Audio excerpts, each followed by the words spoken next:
Hello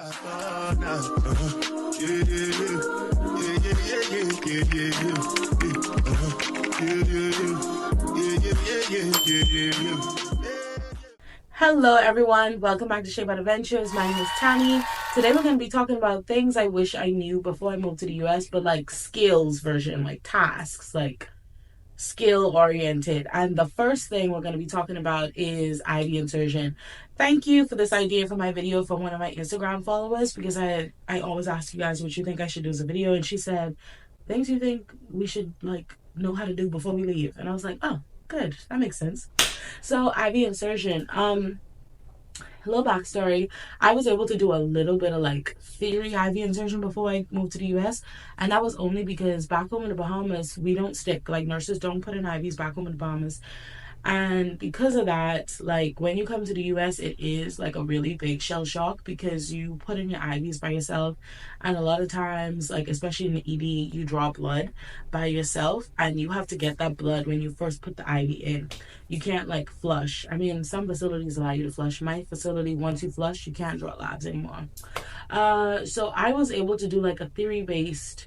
When I say theory, other people did practical, but I did theory because I did my master's in nursing education, and I studied at Doctor's Hospital. Thanks to Darnell Rule and Sister Josie, they was my two preceptors, and back home in the Bahamas. So with Doctor's Hospital, because I was shadowing for like the education portion, I was with the education department, and the hospital back home did an IV insertion course. So because I was like a helper teacher, I was able to like actually listen to what it is that they were saying with like insertion, like when you put it in, looking for flashback, advancing, pulling it out. If you guys want me to, I could try to see if maybe I could do like a mini tutorial or whatever, but honestly, you don't even need me for that. There's a lot of people that do IV insertion tutorials on YouTube, and they might be a little bit more clear. I have finally just gotten good with them, like within my 2 years that I've been here. And that's because I've been like floating down to the ED. Like ED nurses put in IVs a lot more than I do on the floor. And I had floated also to outpatient surgery, and I was getting experience down there. So I would say do an IV insertion class if you're back home and you don't put in IVs a lot like in your country. See if somewhere offers an IV insertion class, but don't spend an arm and two legs. I think with the IV insertion class, it's good for like theory information and a little bit of hands-on learning. But just remember, that's only going to be one class.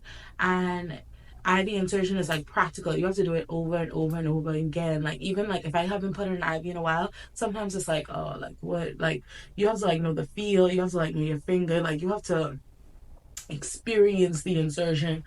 The theory is good in theory, like it'll give you at least a good base when you move, but a lot of the hospitals, I would say, are like really kind to their nurses. Like I've spoken to a lot of nurses, and a lot of them are like, yeah, we can let you practice if you want to go downstairs, if you want to go to the ED, like you can practice there and all around, all types of different places. So like with my hospital, they were like, yeah, we understand. You can go to outpatient surgery, you can practice down there, because those are the people that come in just for surgery, which means they need an IV for their surgery. So like you put an IV down there, emergency department, before they get like transferred upstairs, or if they need an IV medicine or stuff, you can practice down there putting in IVs. You can practice drawing labs. So just talk to your hospital first, the one that you're going to, and ask them if they have ways of like helping you to do IV insertion. But I would say if you are back home and your hospital does allow IV insertion, like with back home in the Bahamas, PMH doesn't allow IV insertion, and obviously Sandilands doesn't, because Sandilands is mostly like psych and stuff. But if they do, I would say start to practice. Start to practice a lot, because you're going to have to start doing it a lot over here. And it is a learning curve, and all hospitals have different IV catheters. So your IV catheter that you have back home might be different from the IV catheters that they use in your hospital over here. So that's also going to be a little bit of a learning curve.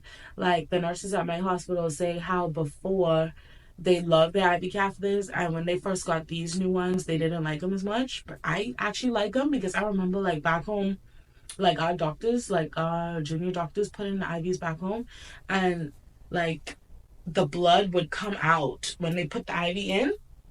Like when you look for flashbacks, like when you put the IV in, it's like this container sort of like thing towards the end, where when you put it in, you're supposed to have blood fill in the chamber.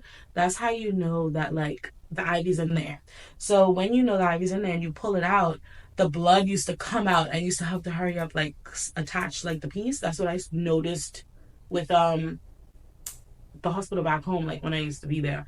And over here, like, you don't have that. Like, it seals when you do the pullback. So I like that. But obviously, that means like different hospitals have different catheters stuff.